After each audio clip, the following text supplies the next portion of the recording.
What is up, guys? Back in the garage for another episode. So on this episode, we're going to be getting this engine running, hopefully. So check this out real quick. I scored me some M3 wheels. I got rid of the other wheels that I had, those 16-inch ones. I traded the guy and I gave him $225 for these rims and tires. I scored. I couldn't be happier. I found it on Facebook just looking out of the blue. I was like, damn, I need to jump on that. So I went ahead and I jumped on that, but that took away money for the coilovers and stuff that I had to do. The suspension is shot on this car. So check this out. This is one hand. I mean, it's just resting on these springs, and these springs have been heated in the past. They got funky freaking clamps on them and everything, so I need new shocks and springs. I'm gonna go with coilovers, and being that money is tight, I'm gonna go with cheaper coilovers, but I also have to replace ball joints and tie rod ends, so it is completely shot on the suspension side of things, but we'll get to that. First thing to do is just get the car running, so that's priority on the list. Now I have everything in now in order to get this thing running. Boom! Got me a nice oil cooler right here. Got the and fitting hoses, I got the clamps with the adapters, and I got the ECU back, guys. Now on this DME, I found the guy on eBay. I told him I'd give him a shout out because I was so happy about the price and the service. His name is Vlad Belsky. Vlad, if I'm saying your last name wrong, I'm sorry, but I think it's Belsky, B-E-L-S-K-Y, Belsky. And he has an eBay store. We'll look right here real quick, and that's what his ad looks like. It says Belsky Auto Works. Now he did all that, getting rid of the EWS, deleting the rear O2 sensors, putting it in sport mode for me, and everything. He did all that for $175, and you can't beat that price for what he did. So Vlad, shout out to you, buddy.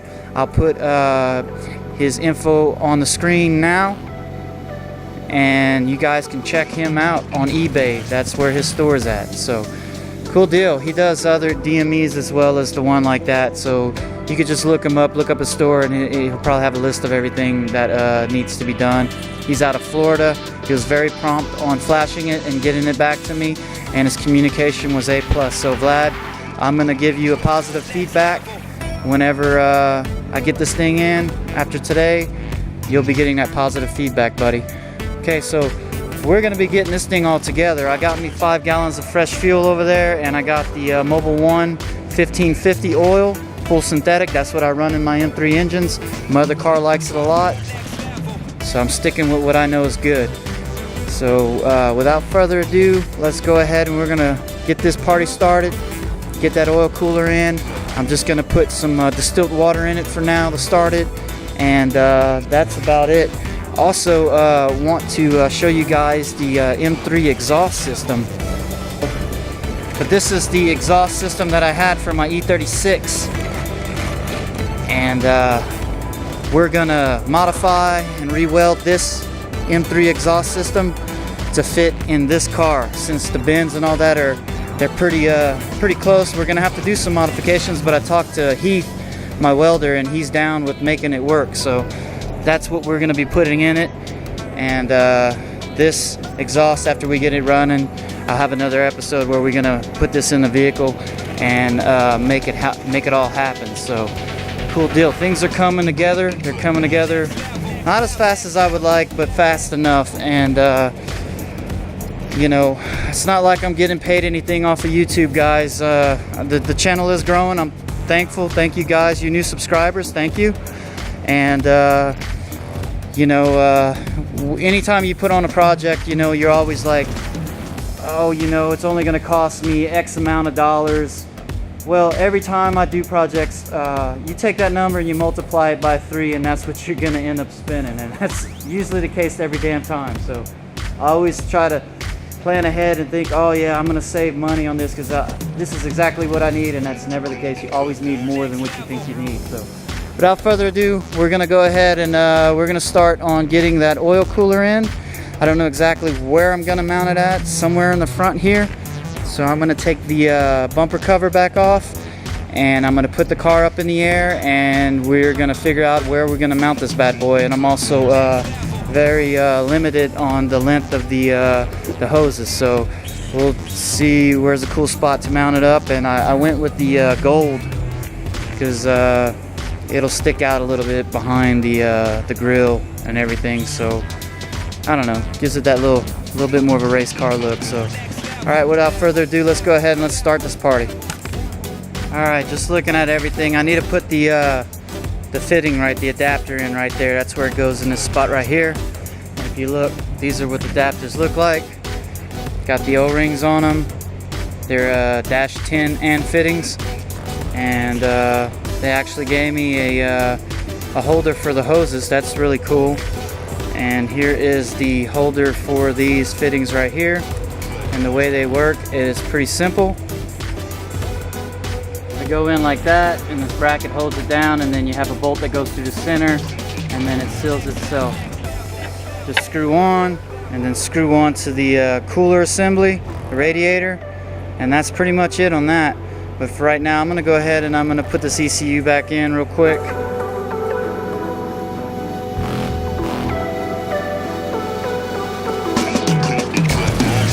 Okay, ECU is now in. Let's move on to the fittings for the oil cooler assembly. All right, guys, there you go. That's how it looks in the end once it's in there. And I was gonna put, the flashlight's going to crap. I was gonna put this washer on it, but then as I looked at it, it looked like it would be in the way of the fittings, possibly seating all the way down. I don't know yet. But I went ahead and I put some Loctite on it just to make sure that that does not back out. So now we're gonna move on to getting these hoses in right here, and we'll just find a good routing spot and see about where I can fit this thing. So all right, guys, I got it in there. I got the top hoses tightened down.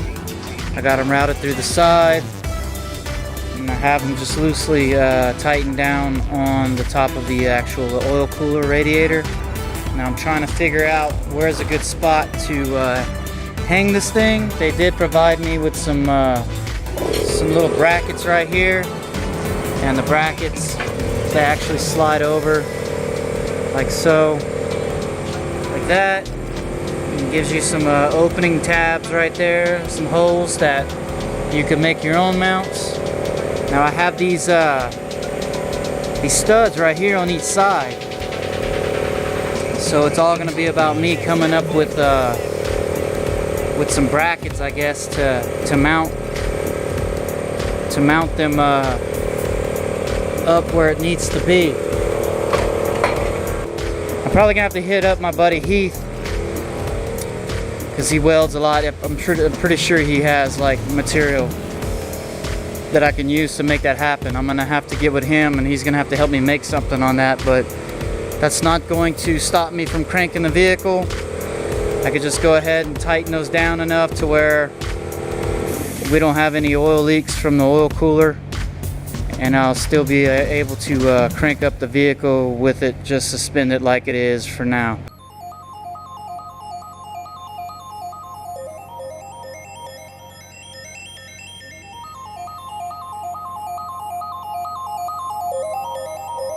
So got oil in the engine now, and I went ahead and used zip ties just for the time being to have that hanging right there so it's suspended. Now I need to add some fresh fuel to it. After that, I need to find some power steering fluid so I don't run the pump dry, and we'll be putting the booster pack on there and firing this thing up for the first time, guys. So let's go ahead and add some fuel real quick.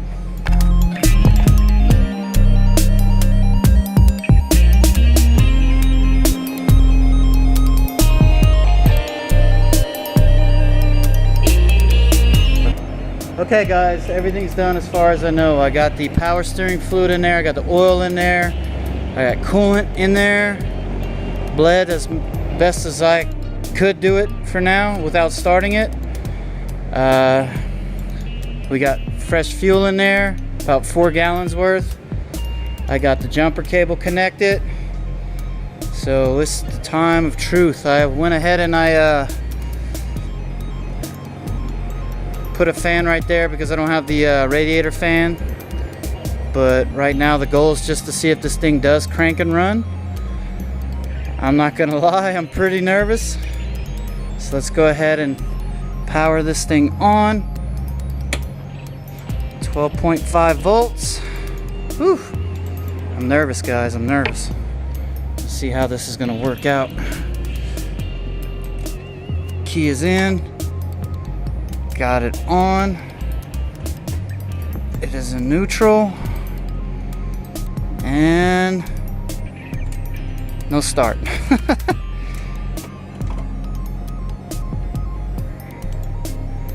My coolant levels, my coolant temperature gauge is all the way pegged out. We got a no start.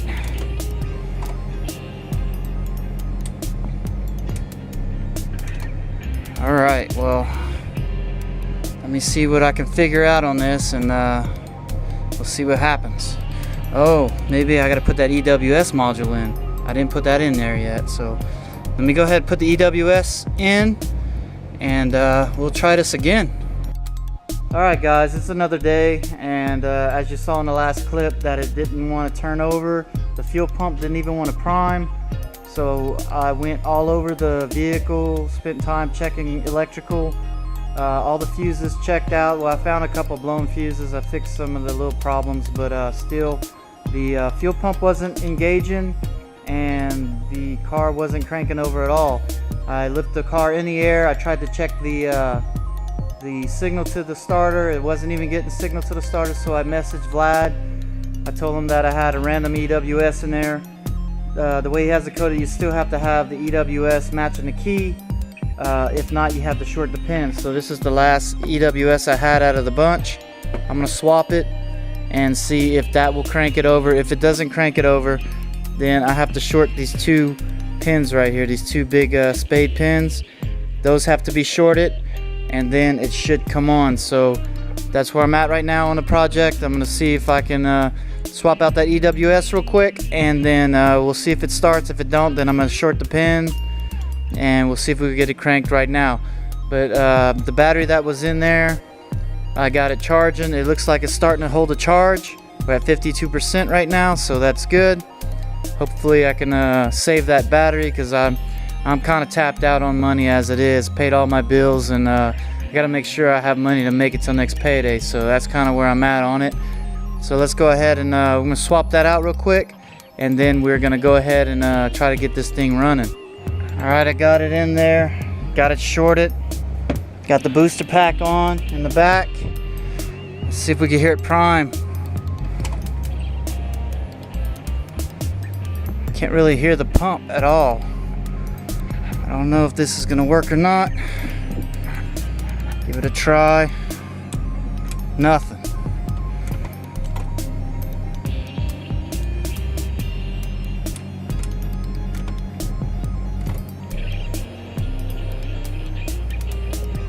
Huh.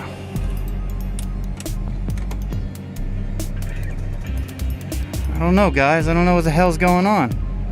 Alright guys, I'm not the one to just give up whenever a problem arises. It just drives me more to figure out what the hell is going on. So I kept going at it and trying to figure out. Well, the guy Vlad, he told me the 2 big pins, and then I got underneath the dash and checked out actually where the wires fed. It was just one off. It's not the 2 big spade connectors. It's one big spade one, and the medium sized one is where you have to short the pins. So I went ahead and I redid the little shorting connector on the underneath the dash. Then I was able to crank it over, but I just didn't have enough juice for it to fire up with the booster pack by itself. So I got the battery charged up enough, And man, I tell you what, that was the most rewarding sound I heard. I'm gonna go ahead and turn this booster pack on just to give it enough juice. I made sure that I topped off the oil. You ready for this?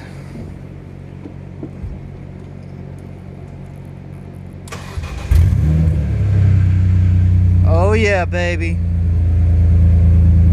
There we go. That is a running M3 engine now there, guys.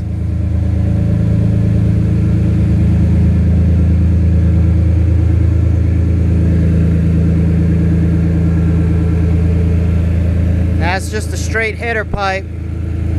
That's why it sounds loud like it is.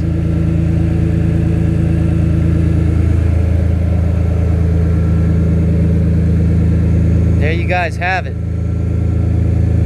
The swap is successful. I was really worried about all the wiring and stuff I had to do, but I just kept plugging away, was logical about everything, double checking everything. We got a running engine now. And just checking my wiring that I did on the throttle.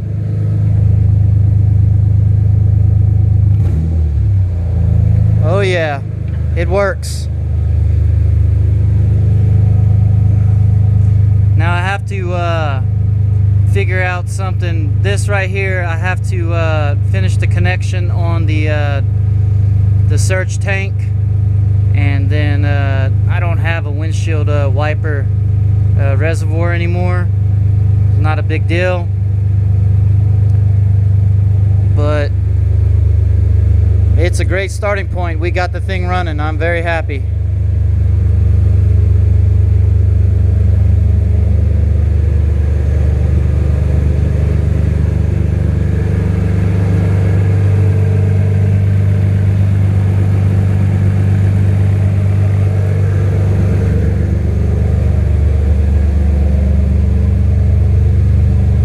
Alternator's charging. That is good.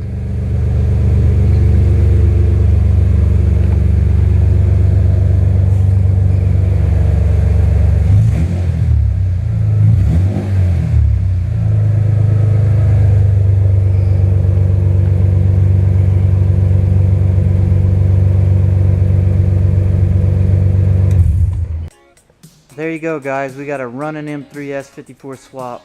Can't be happier. I was questioning it. I was sitting there for a second when I couldn't get it figured out, and I was doing everything like Vlad had told me, and I was sitting there like, man, shit, is it gonna be one of these problem cars where it's gonna be something stupid and I can't figure it out? And then I just got to crawling underneath the dash and looking at things, and then I figured out that the pin wasn't right on the shorting wire that I made, so I swapped that over, and then it started cranking. We got that thing running now. The 255 pump seems to work just perfect on it, so we won't really know these things until we take it on a test drive. But even though we got it running, we still got a ways to get it on the road. I still got to get seats, I still got to get the drive shaft, I still got to get suspension done. Like I said before, the suspension is shot, ball joints are shot, tie rod ends are shot, shocks are shot. So I need coilovers, tie rod ends, ball joints. I need to fab up an exhaust system, and I need to change out the brake rotors and pads. Those are all rusted and shot as well. So, but the big hurdle is done. We got the thing running. It is good. Oil pressure is good. The engine sounds healthy. There's no smoke. So we are moving along. Before you know it, now I'm driving even more to get the money to get this thing done, so that we can get this thing on the road. I'm really wanting to see how fast this thing actually is going to be. With this motor makes like 330 horsepower, and the car's light now. I got it in sport mode. I don't know exactly the horsepower it makes on sport mode, but probably a few more ponies. But cool. Thank you guys all for watching my episodes. Thank you guys for following me through the build. The big hurdle is now done. Now we're on the last leg of the build. So we're gonna get this thing together. We're gonna get the suspension together. We're gonna get this thing on the road and we're gonna go ahead and test it out and see just how fast it is. And a cool little thing I picked up a long time ago, I don't know if you guys, maybe your tuners from back in the day would remember this, but they have different better ones now, but this is the first gen G-Tech Performance Meter Pro. It's supposed to measure your horsepower and everything, your quarter-mile speeds and all that stuff. So once I get it on the road, I'm actually going to use this and test it out and see how close the horsepower numbers are to what the engine's rated at. I've used it in the past and it seemed to work okay, so we'll try that on this car when I get it going. So that'll be cool. I'll make a video out of that as well. But yeah, things are they're moving along pretty good. So now they got those M3 wheels on there. I'm really happy with it. The tires are decent for now. I can use those for a little bit. But money now is kind of depleted and really low. So I'm gonna try to see if I can work as much overtime as I can to get the funds I need to finish this project. And then after that, I have to sit down and see what my goals are and what other builds I want to do. Probably in between this build and the 300ZX build, I need to finish this Datsun. So future episodes are going to be coming up with that. I'm going to get this thing cranked and running. So we still got plenty of content. So thank you guys for watching my video. Like, comment, subscribe, and share. And I'll see you guys on the next episode.